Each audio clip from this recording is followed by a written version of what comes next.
Hi, pre-calculus. We are on to chapter 12, 12.1 or 12.1. We're going to talk about arithmetic sequences and series. So our notes and vocabulary brings up the concept of what exactly is a sequence. And sequence is a listing of numbers kind of in a pattern. They're usually, like if I end with, they're separated by a comma. So if I did like 1, 2, 4, 8. This is a sequence of numbers. 16. You can probably predict what's next. 32, 64, and we can keep going. This is a sequence. When we talk about a sequence, we need to refer to each number and its place. So we would call each number a term. So I might refer to this first number as a sub 1. That's the term. It's the first term of the sequence. And this one would be a sub 2, a sub 3, or something like that. N sub 1, N sub 2, N sub 3, B sub 1, B sub 2, T sub 1. All of those can be used to refer to the term. So the fifth term of this sequence, 1, 2, 3, 4, 5, I can refer to that as a sub 5. And I know that the fifth term of the sequence is 16. So each of these are considered terms, the numbers in a sequence. Let's take a look at this next one. We're going to talk about an arithmetic sequence. So this is a special sequence that has a pattern to it. So I'll give you an example of an arithmetic sequence. 2, 4, 6, 8, 10. By the way, the sequence we had up here is not arithmetic, and you're going to see why. An arithmetic sequence, I know it looks like an arithmetic sequence, but it says you would say arithmetic. An arithmetic sequence is one that has between each of the consecutive terms, there's a common difference. So right here, you can see that the common difference is 2. So I'm adding 2 each time. All right. And I could also be subtracting 5 or adding a negative 5. Anytime you have a sequence that is built upon adding the same number over and over again to the previous values, that's going to be considered an arithmetic sequence. Does that make sense? So an arithmetic sequence, again, is a sequence that is built by adding, I should say or subtracting, but we could add a negative number. So we know that that's what adding is really. When you subtract, is really adding a negative number. So it's when you are adding the same number over and over again. Now, the next thing is called the common difference. So whenever we have an arithmetic sequence, we're going to have a common difference. In the example that I gave you here, the common difference was 2. The common difference is 2. So a common difference is going to be the difference between consecutive numbers in an arithmetic sequence. So hopefully that makes sense. Sometimes we use the variable d for that, and that'll come up a little bit later. Sometimes we use d for the common difference. All right, so a recursive formula is interesting. So what if we had this formula? Now you are pretty smart, right, guys? And so you would know if I said 2, 4, 6, 8, 10, 12, and I were to talk about the terms as a sub 1, a sub 2, a sub 3, a sub 4, so forth and so on. If I told you, or if I asked you to give me what a sub 8, or a sub, let's say 800 is, a sub 800, right? That does not look like an 800. I'm going to try again. If I said, what is a sub 800? Give me that value.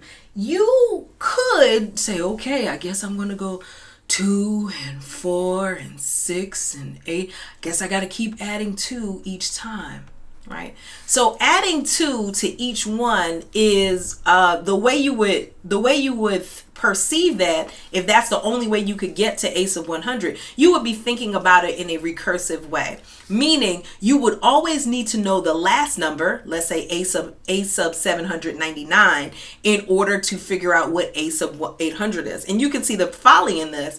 If you can only use a recursive formula, it requires you to literally build up from before, because you would need to know what a sub 799 is. You need to know what a sub 980 is, 798. You know what I'm saying, right, child? Okay, good. So we know that that's the build-up way of looking at it. That is a recursive formula. The way you would write that is to say, to find a sub n, you would need to know what a sub n minus 1 is, the one before, and you would say plus 2. So if you knew the one before, you add 2 to it, you get the next one. Hopefully that does not feel satisfying. And oftentimes recursive formulas, though they make sense, are not super satisfying because they don't give us the answer right away. Now, I know some of you guys are looking at this and saying, no, we can tell what this is. if you notice, a sub 1 is 2, a sub 2 is 4, a sub 3 is 6. And if we continue with this pattern, a sub 800 would be 1600, right? 1600, because you see the doubling relationship. So okay, cool, we didn't need to use a recursive formula. The way we would call this formula, what we would call, it's not a vocabulary word, is we would call it an explicit formula, because it explicitly gives me the answer. Explicit. Now I don't know if we've talked about it before, why they chose not to put it in the vocabulary list for us in this section, but whatever, or maybe I missed it. So an explicit formula is one where we say, oh, okay, if you want to know what a sub n is, you're going to just take n, in this case, multiply it by 2. That's explicit. So if you said a sub 1 billion, I know to take 1 billion multiplied by 2. Oh, a sub 1 billion would be 2 billion. Y'all with me? Okay, good. So arithmetic means. So this concept requires that we have a sequence to look at. And if you look at the sequence, hopefully you can see it is arithmetic. The common difference is going to be 3, because we add 3 and then we get this particular sequence, and we can continue on and on.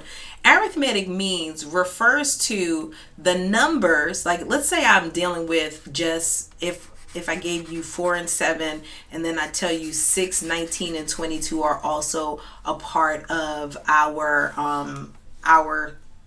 sequence here. What we know to be the arithmetic means would be the two values that are right here. So the arithmetic mean would be the numbers between two non-consecutive terms of an arithmetic sequence. So the arithmetic means, so the way I'd write this sentence is that 10 and 13 are the arithmetic means between 7 and 16. So that's what the arithmetic means are. We're trying to figure out the values between two non-consecutive terms of an arithmetic sequence. Okay. All right. So next we're going to talk about an arithmetic series. So an arithmetic series is really an arithmetic sequence, but you're just adding all the values together. Let's take the sequence we were just working on. So if I had 4 plus 7 plus 10 plus 13 plus 16 plus 19 plus 22, this would be considered an arithmetic series. If I'm adding up, if I want to know the sum of all of these numbers all together as a part of an arithmetic series. And you can see that if we were dealing with arithmetic series that are like this one, the answer would be some kind of infinity if I added it all up. So when we talk about them, sometimes we do partial sums, and a partial sum is exactly what it sounds like. An nth partial sum means you're going to add up from one value to another value. So you might say this is a sub 1, 2, 3, 4, 5, a sub 5. You might ask for the nth partial sum, or the fifth partial sum. So we're looking for the partial sum from a sub 1 all the way up to a sub 5. Oftentimes we will have this symbol S sub n, where n is the number that we're adding up to. So in this case, I could write the nth partial sum of this arithmetic series as S sub 5. And so that's what I will be referring to here, adding the 4, 7, 10, 13, and 16. All right, with that, let's get started on some examples. So we're starting off with the book definition. Whenever we have something like this, if we think about an arithmetic sequence, we start off with a sub 1, then a sub 1 plus plus d, the common difference, and then a sub 1 plus 2d, because I'm adding another d to the last value, and we would continue on in that way. And if you think about this, this is going to help us come up with an equation that's going to make sense. Okay, so find the next four terms of this arithmetic sequence. First, find the common difference. So if we were to find the common difference, what do we take from here to get to there? Subtraction would work. -2 minus a -5 is going to be a +3. So you can see our common difference is +3. Find the next four terms. That's not too hard. We can, let me put equal sign here, is equal to a +3. Find the next four terms, which is not too bad. You can use a formula, or you can just rock it out and just do it. And I think that's what we'll do. So the next four terms of this sequence is going to be 4 because I added 3 to 1 and I got 4, and I'm going to add another 3 and I get 7, another 3 I get 10, and the next 3 and I get 13. So that's what it is with a common difference of positive 3. So here's more of an explicit formula for finding your terms in an arithmetic sequence. It says to find the nth term of an arithmetic sequence with the first term a sub 1, knowing this first term and knowing the common difference d. You got to have those two things. Here's what you're going to do. You're going to say that this term that I'm looking for, a sub n, is equal to the first term plus the common difference times 1 less than the value, the nth term that I'm looking for, the n minus 1. So this formula is going to help us go a long way. So in a case like this, we need to figure out what the 47th term in an arithmetic sequence is. Yes, we can find the common difference. Again, this common difference is 3, and we could just add it on and do that 47 times. But this formula says that doesn't make a whole lot of sense, and I think we agree. So following the formula, a sub 47 is equal to the first term, which we know to be negative 4, plus 47 minus 1 times the common difference, which is 3. And there's a sensibility to this. If you think about the way that the text described the arithmetic sequence, we're always multiplying. We're taking the first term and we're multiplying it by 1 less than the value of the nth term that we are looking for. So with a little bit of calculations, we get that a sub 47 is equal to 134. In example 3, we have something a little bit more complicated, but I think we can handle it. It says find the first term in the arithmetic sequence for which a sub 19 is 42 and the common difference is negative 2/3. So we remember our formula from last time. A sub n is equal to the first term, which is what we're looking for, plus, in this case, well, let me just do it in the generic case, n minus 1 times the common difference. We're given the common difference. We're given a sub n, in this case, a sub 19. And so we should be able to figure out what a sub 1 is. So a sub 19 is 42.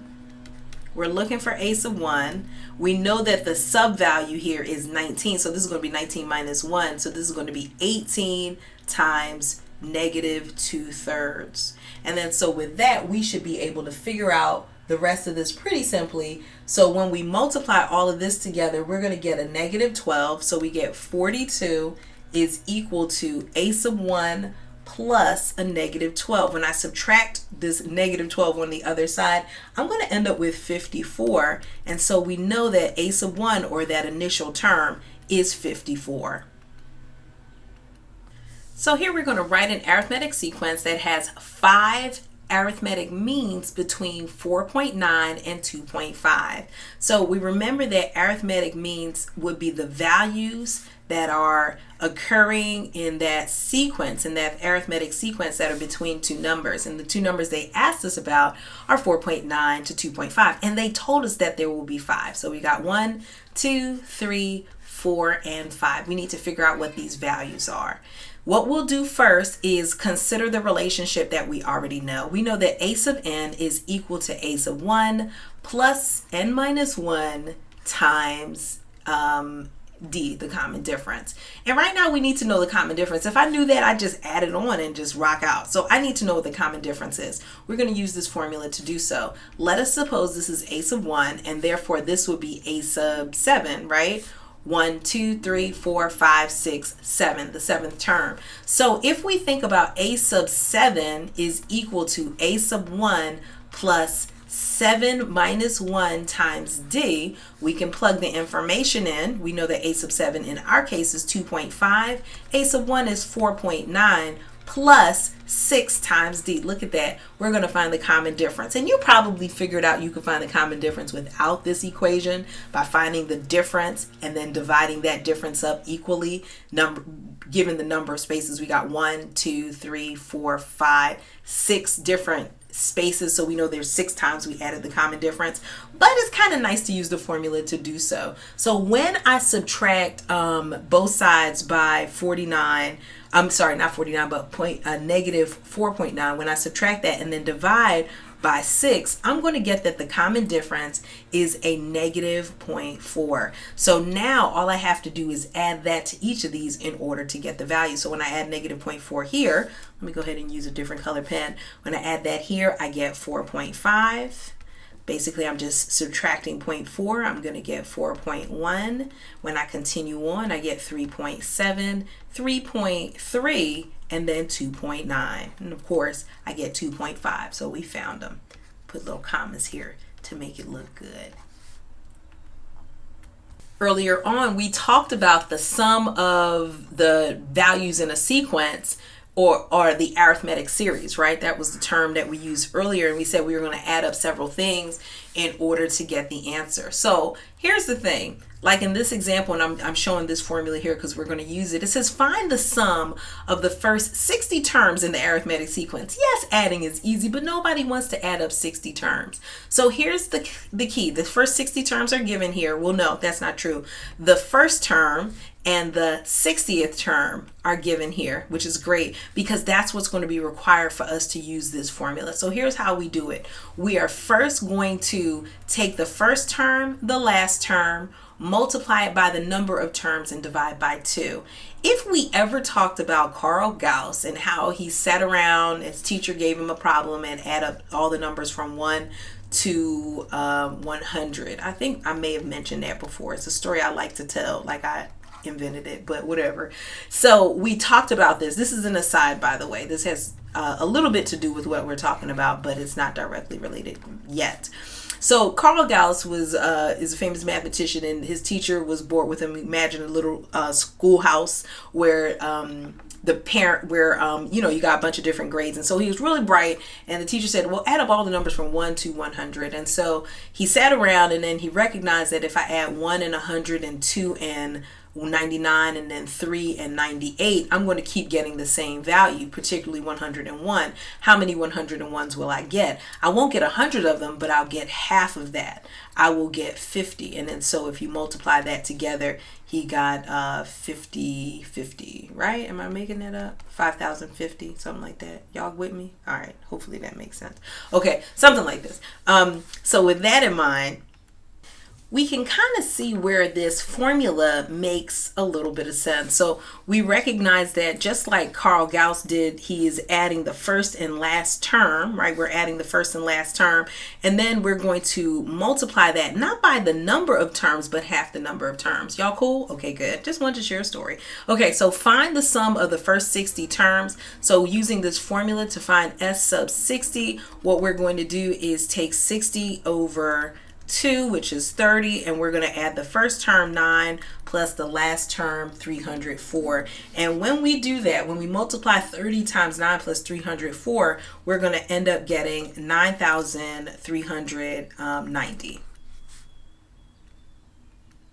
Okay, so this is our final example, and as many examples do, they refer to the information in the beginning of the chapter. So Ophelia Gonzalez sells houses in a new development. She makes commission of $3,750 on the sale of her first house. To encourage aggressive selling, Ms. Gonzalez's employer promises a $500 increase in commission for each additional house sold. Thus, on the sale of her next house, she will earn $4,250 in commission.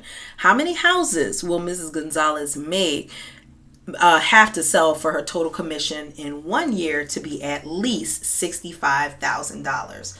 Okay, so we're going to talk about it. That's what we're solving here in number 6. And you can kind of sense that there's an arithmetic sequence going on where $3,750 would be our first value, right? The amount of commission that she gets for her first home.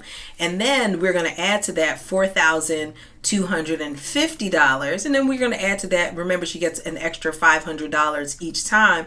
We're going to add to that $750, and so we will continue going on and on like that, right? And so we want to know how many of these houses, meaning what's the end value we need to get to in order for this situation to be the case, in order for her to at least get $65,000 for the year. So we are seeing this as an arithmetic series problem. Notice I put the plus signs here, and so we remember our formula. S of n is equal to n divided by 2, because n is what I'm looking for, by the way, n divided by 2 times a sub 1, that's this value, 3,750, plus the final term, which we don't know, right? Which is actually going to be our a sub n. So how can we figure this out? The first thing is, right now we kind of have two variables. We've got n, which is fine, and then we have a sub n, which is a different variable, and we can't really do that. Do we know what a sub n is? Remember we talked about a sub n before? A sub n is equal to the first term plus n minus 1 times the common difference, which we know what the common difference is. It's going to be 500. So we can put an equation in here for a sub 1, for a sub n, so that we can calculate this. We also know what s sub n is. We know what the sum we want it to be. Remember, up here, we need it to be $65,000. So watch how I put this together. 65,000 is equal to, I don't know what n is, so let's just put n over 2, times the quantity of a sub 1, that's what this is, but then we have another a sub 1 over here. So it's going to be 2 times this value. Let me just put 2 times a sub 1. I'll put the 3,750 back in there in a second, but I just wanted to make this look normal. So a sub n is equal to a sub 1, so we got 2 a sub 1s because I already had an a sub 1 there, plus n minus 1 times the common difference. Well, we know what the common difference is. That's 500. So now if you look at this equation, once we put our a sub 1 back in there, which is that 3,750, we only have one variable, which is n. Let me do that now. There. And so the next thing what we want to do is actually to solve for n. So with just a little chat about calculation, we basically multiplied this side by 2, multiplied these guys together to get the 7,500, distributed the 500 through, and now I had to sneak that n right there because I lost it in my processing. This is equal to n times all of that. So if we distribute through, we're going to get 130,000 is equal to, so if I distribute this n through, and then these two are going to be like terms. Well, if I take that away, I end up with 7,000 n plus 500 n to the second power. And so you can already see we have a quadratic equation. My personal preference would be to divide some of these zeros out, divide 100 out, make this look a little bit better. So let me do that. And then we're ending up with 0 is equal to 5n squared minus 70n minus 130. And so that's what we get in terms of this equation. Now we're going to have to factor it, and it's not really factorable. So we're going to have to pull out the old quadratic formula. So n is equal to the negative b plus or minus the square root of b squared minus 4ac all over 2a. You remember it. So 4ac, 4a is 5. Put the 4 here. 4ac negative 130. You know I'm going to grab a calculator, guys. You know I'm not going to continue with this times 2 times 5. And when we grab that calculator, let me go ahead and put the answer up here. When we grab that calculator, we get that n is equal to, we get about two numbers, 10.58 or negative 24.58.